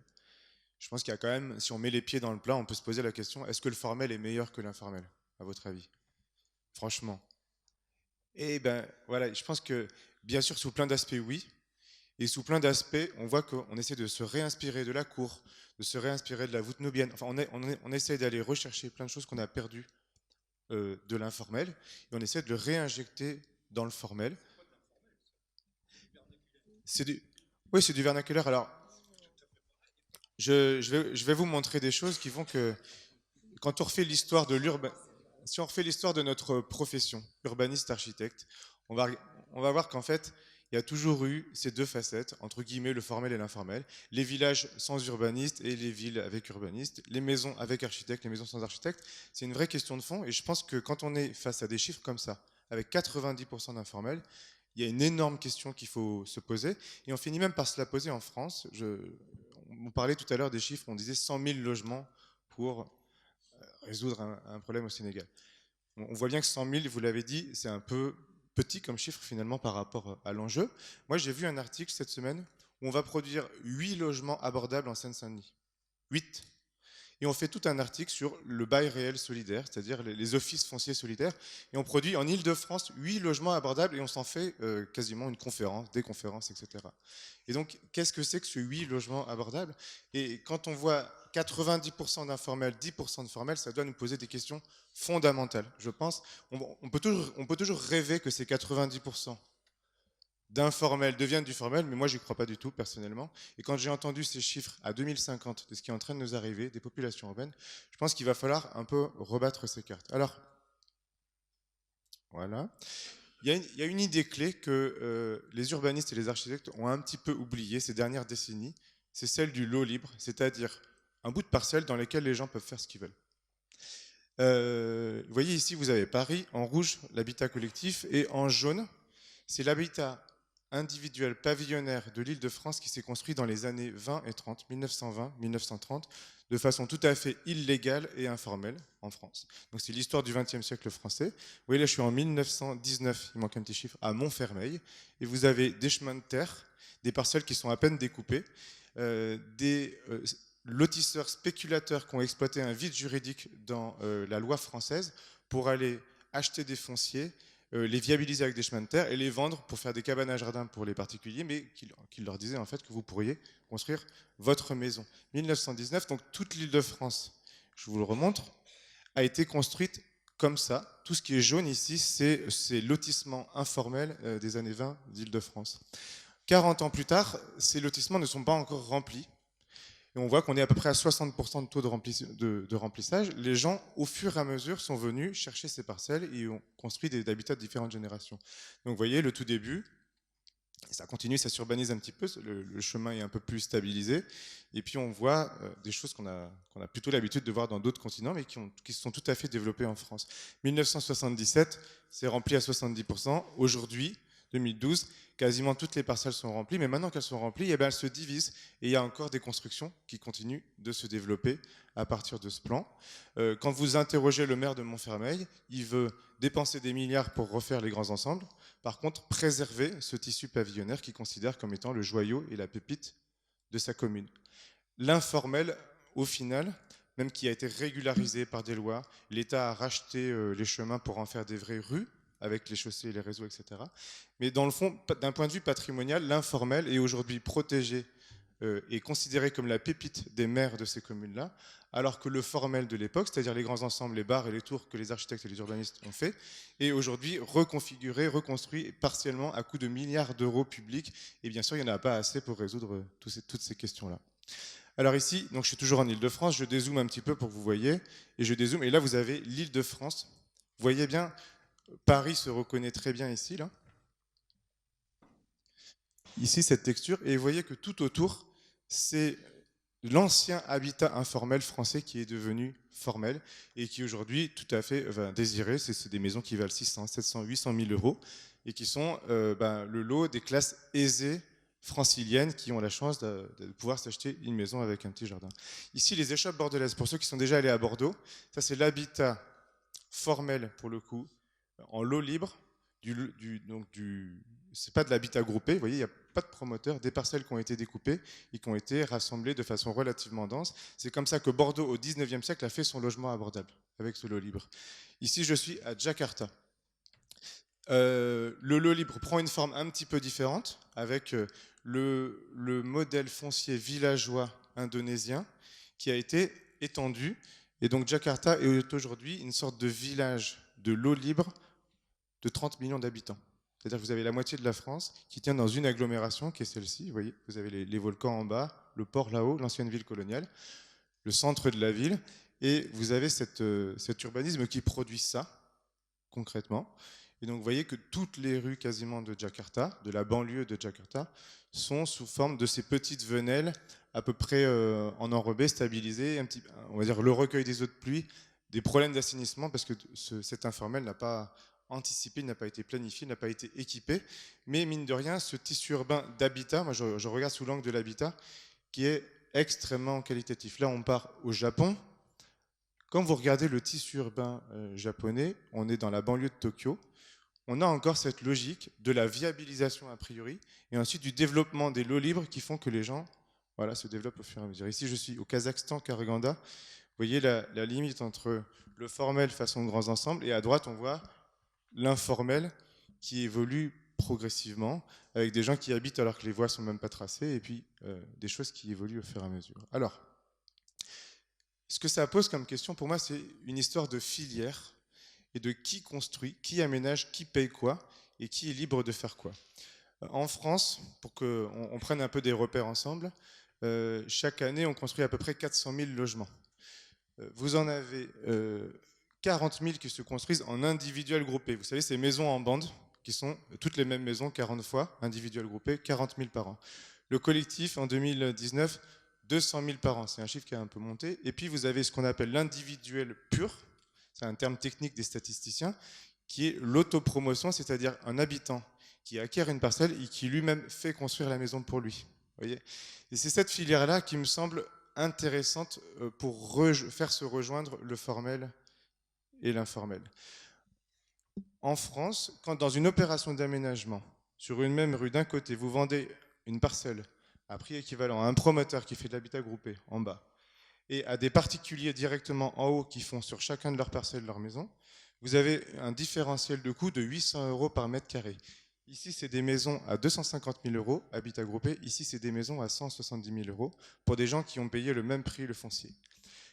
La différence entre promotion, donc un promoteur qui construit et qui revend à des gens, et autopromotion, j'achète un terrain et je fais construire pour moi-même ma maison. Je ne parle pas d'autoconstruction, hein, juste de l'autopromotion. C'est 80 000 € pour un logement de 100 mètres carrés. C'est 40% de plus, vous voyez. Ça s'explique comment ? Ça s'explique par la nature technico-financière de ce que c'est que la promotion immobilière, à la différence de construire. Ici, si je vous donne un terrain et que vous construisez, en fait, il n'y a que le constructeur en fait, qui est votre coût. Si j'aménage, donc là vous avez un aménageur qui achète un terrain, qui viabilise et qui revend des terrains, ensuite et vous construisez, déjà on a un peu plus de frais financiers, on a une marge aménageur et on a quelque chose qui est un peu plus complexe. Le promoteur, lui, il construit, le risque financier est supérieur, la marge promoteur est supérieure, les risques sont plus importants. Et si vous ajoutez aménagement, viabilisation, puis promotion, on tombe sur les filières de droite. Il y a dans la production de la ville, à partir d'un foncier, les mêmes logiques de circuits longs et de circuits courts, mais beaucoup plus abstraits que ce que vous avez sur les tomates. Produire une ville par les promoteurs, fût-il même si c'est sur des dessins inspirés d'une architecture vernaculaire ou de façon de desservir des lots de façon vernaculaire, à la fin, si c'est un promoteur qui prend votre dessin, qui achète, viabilise, construit pour le revendre, on va être tout là-bas à droite sur des coûts qui sont sans commune mesure avec ce que des gens feraient en prenant un constructeur ou en auto-construisant eux-mêmes. Il faut qu'en fait, on va être sur des coûts qui ne sont absolument pas compatibles avec les pouvoirs d'achat des personnes, et donc on va se retrouver dans des systèmes où il va falloir trouver des systèmes de financement compatibles avec les filières qui sont chères.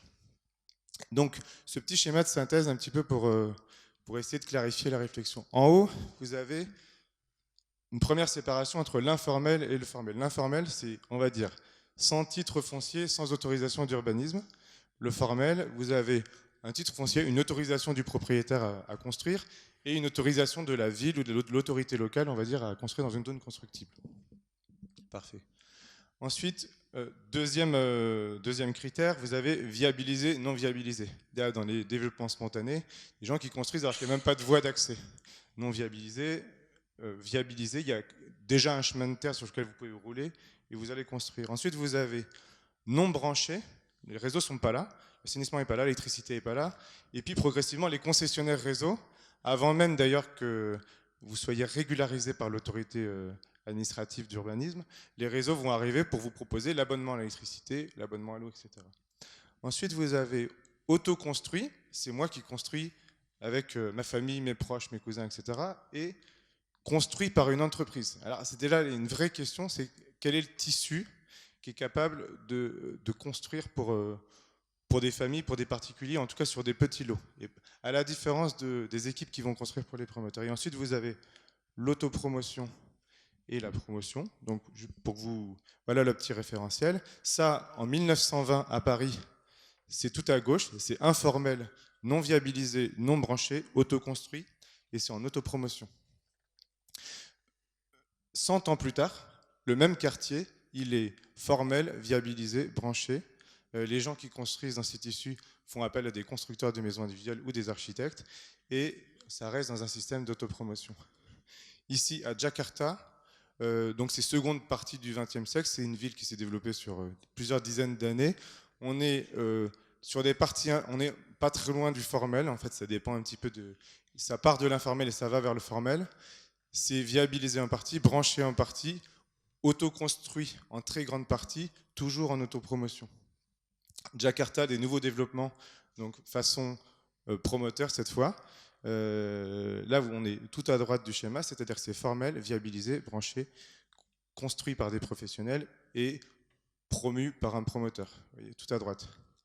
Un essai qu'on est en train de faire à Clermont-Ferrand, où on essaie de faire des densités qui sont comparables à ce que font des promoteurs sans la promotion, en se mettant sur un système formel, viabilisé, branché, auto-construit partiellement par les gens, ou en tout cas ou construit par une entreprise, et surtout en autopromotion. Pourquoi on essaie de faire ça à Clermont-Ferrand? Parce que même à Clermont-Ferrand, ou même en Île-de-France, la plupart de la population n'arrive pas à se payer le logement formel qui est tout à droite là-bas. Donc pour vous résumer, je pense qu'il y a l'informel, le formel numéro 1, qui est le formel aménagé, où les personnes vont pouvoir faire leur autopromotion et donc réduire vraiment diminuer une grande part du coût de sortie du logement. Et vous avez le formel numéro 2, à mon avis, sur lequel on se concentre un peu trop, et sur lequel enfin, on fait comme s'il n'y avait que le formel numéro 2, qui est le formel avec promoteur, où là vous avez toutes les maisons qui sont les mêmes, vous avez des tours, vous avez des immeubles, mais sur des coûts de sortie qui sont, même en France, incompatibles avec les budgets des ménages. Donc j'imagine même pas en Afrique. Merci beaucoup, Monsieur Miette, pour cette belle démonstration. Donc on arrive à un moment de notre table ronde qui va faire la place d'abord aux commentaires par les panélistes, mais surtout au questionnement des participants. Et on peut retirer quelques idées. Effectivement, cette dimension entre l'informel et le formel, elle pose beaucoup de questions. Et il peut y avoir des solutions de ce côté-là. Il y a un autre point d'interrogation, qui a été évoqué, c'est comment faire respirer l'habitat pour limiter la surchauffe. C'est Pierre qui nous a parlé de ça. Et là, on est, concernant l'habitat en Afrique en tout cas, on est sur quelque chose d'assez fondamental. On a parlé de durabilité et d'écologie, de culture de l'entretien, qui est aussi une réalité forte, puisqu'on observe parfois des dégradations en vitesse accélérée. Comment construire en hauteur en respectant les contraintes des matériaux traditionnels, c'est aussi un enjeu très fort qui est là du domaine technologique. La question de l'habitat multifamilial qui a été abordée, où effectivement là on touche à un problème de culture et de façon de vivre. Et je pense qu'il y avait un point qui a été soulevé, d'ailleurs qui a très peu fait partie de la conversation par M. Montero, qui est la question de la dimension sociale de l'habitat et l'intégration sociale. Et comment on vit dans de l'habitat collectif ou pas collectif, mais en tenant compte de l'ensemble des questions environnementales qu'on a évoquées ensemble.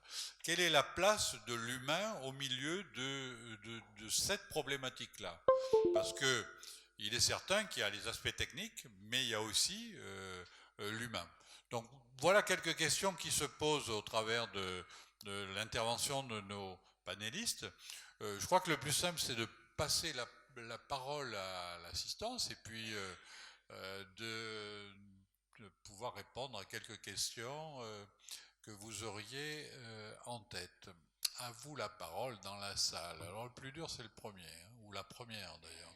Alors c'est un premier. Allez, à vous. On va peut-être vous passer un micro là. Je pense que beaucoup d'entre nous ont posé les mêmes problématiques, à savoir la formation, le problème de formation. Et moi, je visite très régulièrement Santa Fe. Et peut-être, je ne sais pas si vous allez un peu sur Santa Fe. C'est presque comme Tombouctou, c'est presque comme Djenné. Mais ils ont des systèmes d'enduit très évolués. Et j'ai essayé un peu d'apprendre d'eux.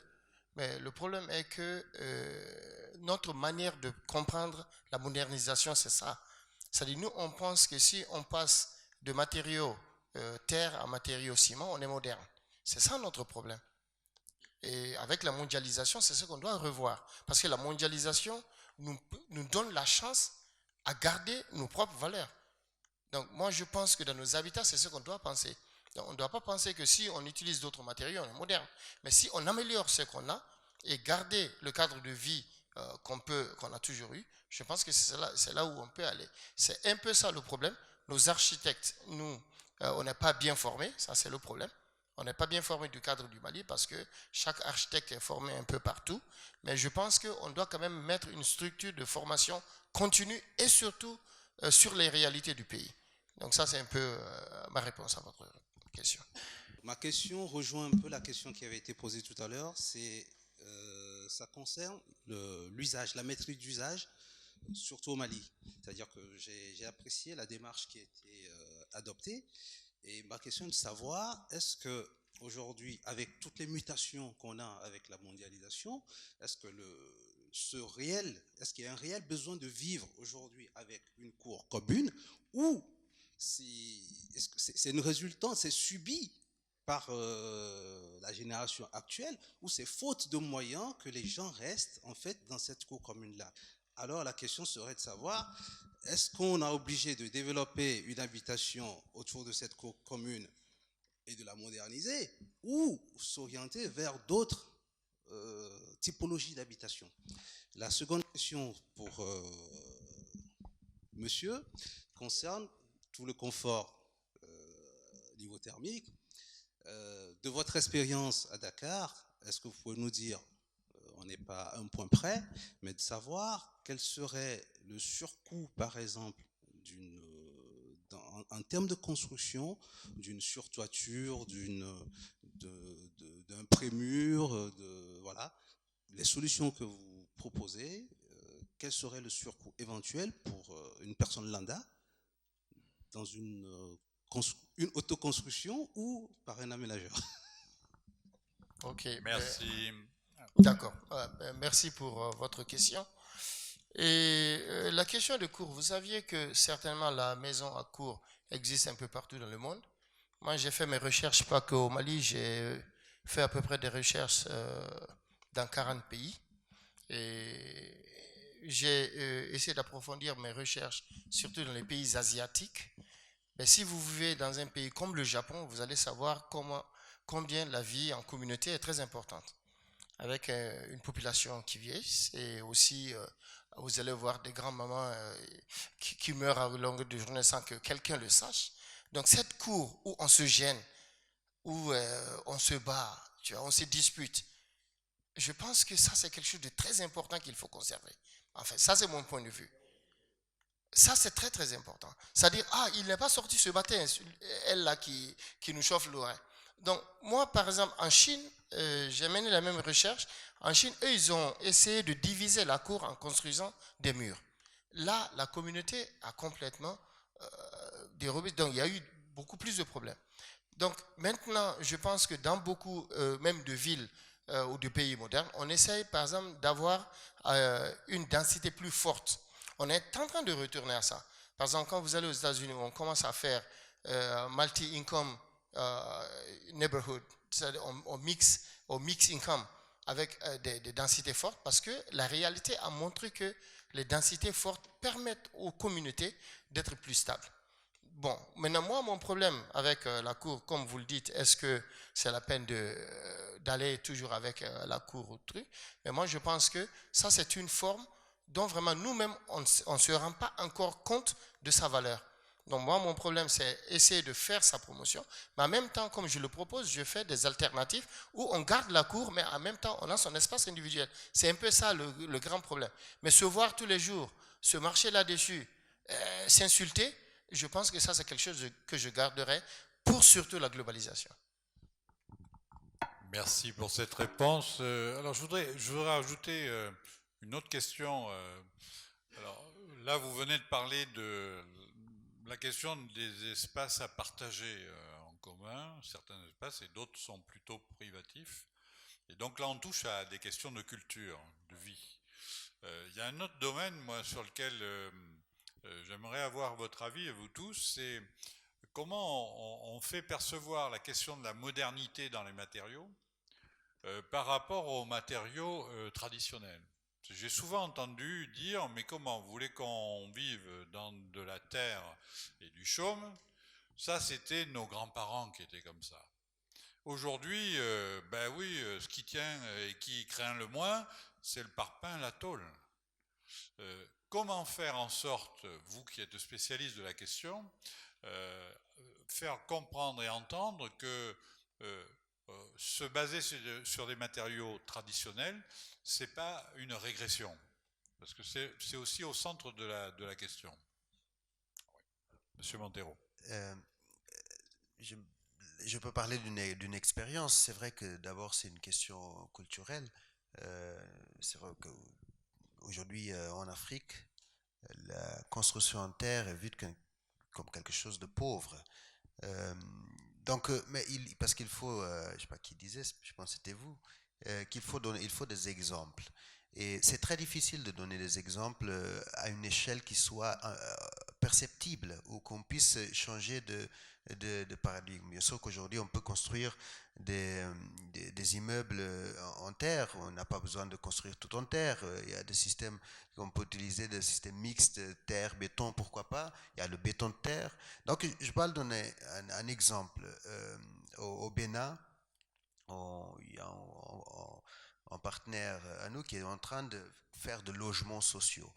Et il a fait des logements sociaux d'abord au Burkina Faso. Il s'est rendu compte, si on revient par exemple pour l'informel, formel, il s'était rendu compte qu'il perdait beaucoup d'argent à faire de façon presque informelle.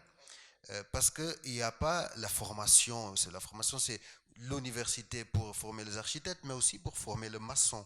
Il n'y a pas la formation des métiers aujourd'hui en Afrique. Quand on fait un chantier, comme on est en train de faire au Togo en ce moment, ça m'a étonné que le matin, il y a une queue de gens qui viennent chercher du boulot. Et si on a besoin d'un électricien, tout le monde est électricien.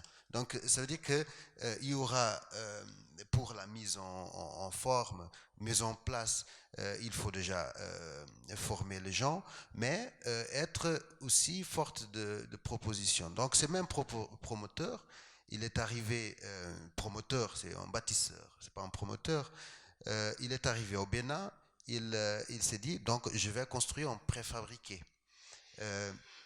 Parce qu'il va dépenser moins de matière, parce qu'il va casser moins de murs, c'est ça le problème, et ça sera peut-être mieux fait. Donc il nous a appelés pour l'aider à faire un prototype d'un logement social fait en béton de terre. Donc vous voyez, ça peut être une alternative qui c'est pas c'est pas blanc ou noir. Et donc là, pendant qu'il est en train de faire son chantier avec l'état de logements sociaux presque préfabriqués d'un système de tunnel, on est en train de faire des tests aussi pour la même chose, mais en béton de terre, c'est-à-dire avec 55 à 6% de ciment, ça dépend aussi de la composition ferrique de la terre, et on est en train de tester ça. Et le but, c'est par la suite de faire un vrai immeuble qui puisse être presque un projet pilote, encore une fois, pour donner comme exemple et pour prouver aux politiciens, parce que c'est lui qui est derrière, parce qu'il faut après prouver aussi aux gens que il n'est pas en train de faire des maisons pour de pauvres comme c'est considéré la maison traditionnelle, mais quelque chose qui peut être africain, moderne et durable. Pierre, vas-y. Je prolonge un peu sur le béton de terre. Le centre de recherche à Auroville a énormément avancé là-dessus et ils font des voûtes très larges jusqu'à 40 mètres extraordinaires. Pour répondre à ta question d'abord sur l'argument choc par rapport au banco, le parpaing ciment c'est bien meilleur, bien plus solide. Il suffit de voir dans les villages le nombre de maisons en parpaing qui sont délabrées parce que c'est mal construit. Tout ça, on revient sur les problèmes de formation. Si même pour du béton et du parpaing, quand on n'est pas formé, ça ne marche pas. Donc en fait, il faut de toute façon avoir de la formation professionnelle. Et pour aller vite fait, pour répondre substantiellement au monsieur par rapport au surcoût, en gros, il n'y a pas de surcoût du tout, mais je reviens un peu sur ce que vient de dire monsieur.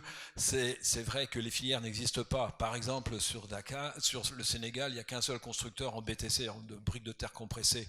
Et donc, en fait, bon, pour l'instant, il ne fait pas monter les prix, mais n'empêche que fondamentalement, les filières n'existant pas, alors forcément, c'est les surcoûts. Je ne me souviens plus là, le nom de l'hôtel, le nom à Dakar, qui a Onomo, voilà, c'est ça. Il a acheté ces briques c'est pas du banco, mais l'équivalent, très très cher, alors que finalement, ça vaut rien du tout, quoi. Alors, nous avons encore 2 questions. Monsieur, et ensuite monsieur. Alors. Oui, Pierre m'a interpellé, donc Bernard Boyeux de Bioville Concept. Donc, on est spécialisé dans l'utilisation des matériaux à base de végétaux et entre autres, on assiste le ministère de l'Environnement du Sénégal dans un programme qui s'appelle TICAO, dont vous avez peut-être entendu parler, de valorisation des roseaux du fleuve Sénégal.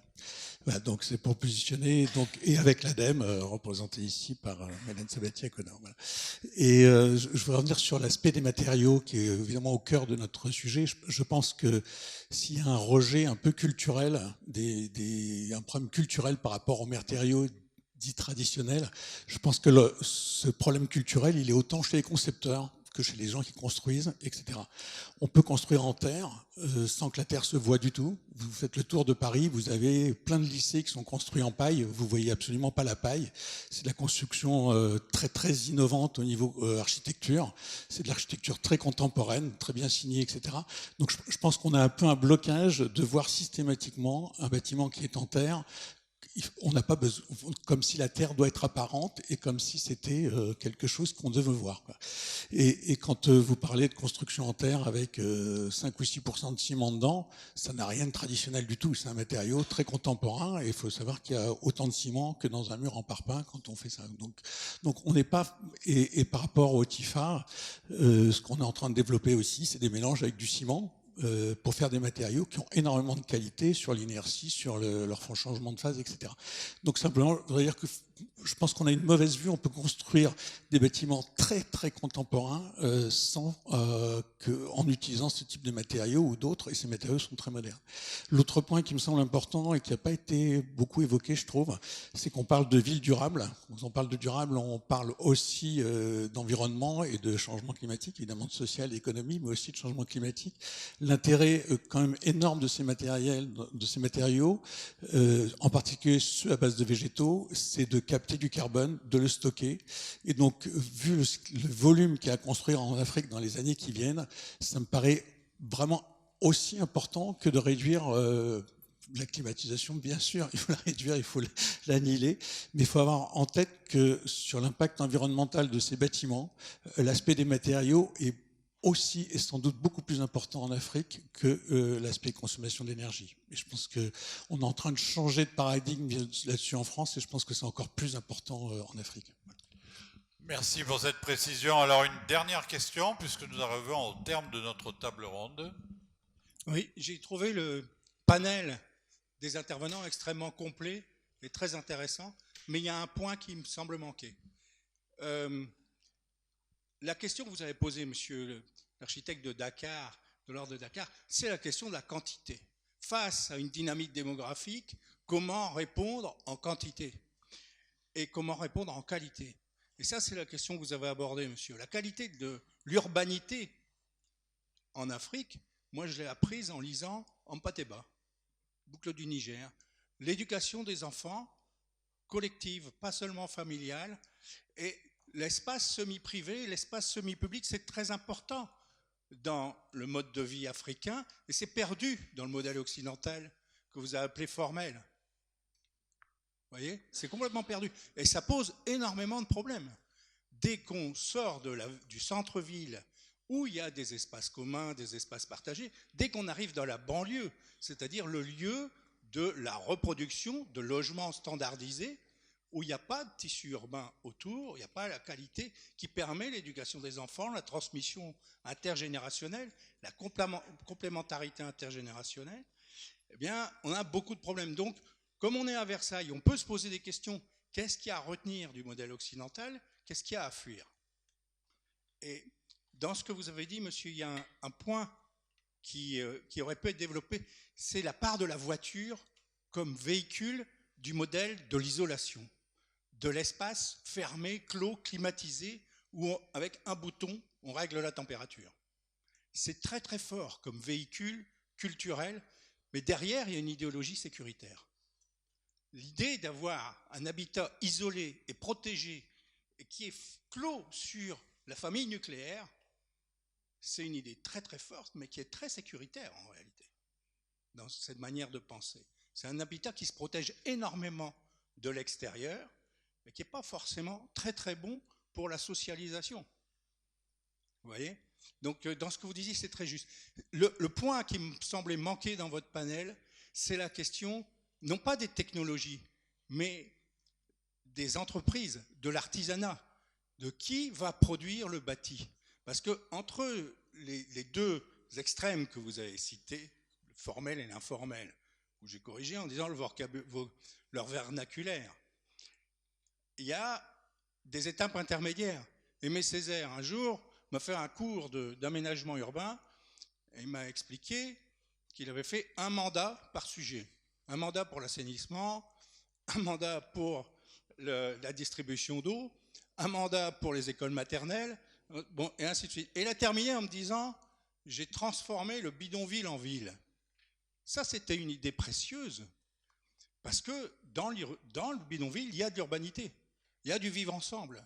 Même si ce qui manque le plus dans le bidonville, c'est le foncier, eh bien, il y a quand même une part conséquente du foncier qui est dédiée à des espaces semi-privés et semi-publics.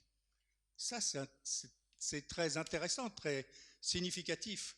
Mais ce que a très bien expliqué Chamoiseau dans son livre Texaco, son roman Texaco, c'est cette transition progressive.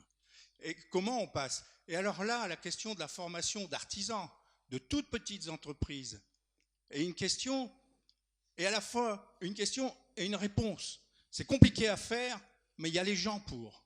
Il y a du monde à former en artisan. Il y a un développement économique derrière. Vous voyez? Et c'est certainement les écoles d'architecture, c'est quand même très heureux. Je représente ici le CIFA. Il se trouve que le président fondateur, c'est le Centre international de formation d'aménagement d'architecture.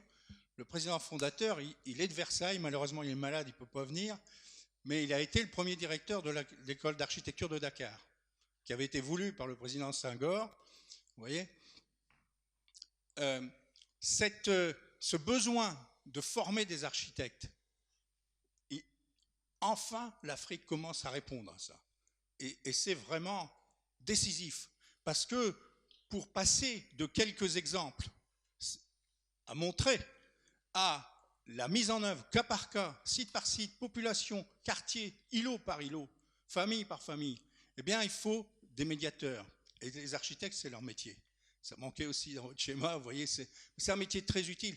Mais il faut aussi la formation des artisans, des petites entreprises, parce que sinon, on entre forcément dans la logique de l'aménageur et de la grande entreprise qui va produire du logement standardisé, mais qui n'a pas toutes les qualités d'un habitat.